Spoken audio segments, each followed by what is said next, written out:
I remember making an absolute, well, I won't say fool of myself. I was expelled from a meeting of Latter-day Saints when I first went to Salt Lake City.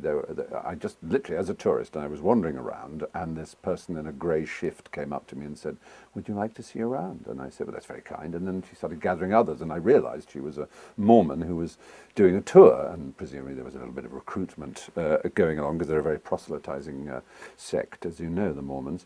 Anyway, but she gave us a good tour, and we saw this tabernacle here and this here and so on. And then at one point she said, "I just want to tell you a little about the Church of Latter-day Saints." And we all politely stood. And then she said how in the afterlife, all families will be reunited, and you'll be with your families forever.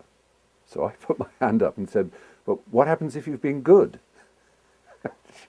She said, "Could you leave, please?" Because everyone started laughing. But I mean, what a ridiculous idea. How is that supposed to be attractive? That you're going to be stuck with every aunt and every cousin and every, oh, good gracious, every, alcoholic or slightly deviant uncle. I mean, Jesus, it's just the most awful destiny imaginable. And they think that's a USP. That's what our church promises.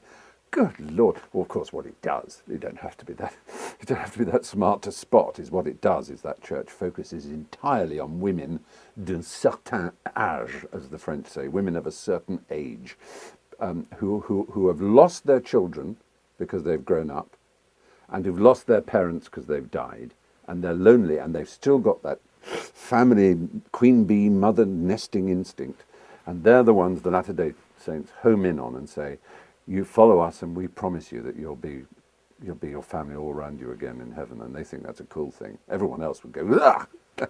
Anyway.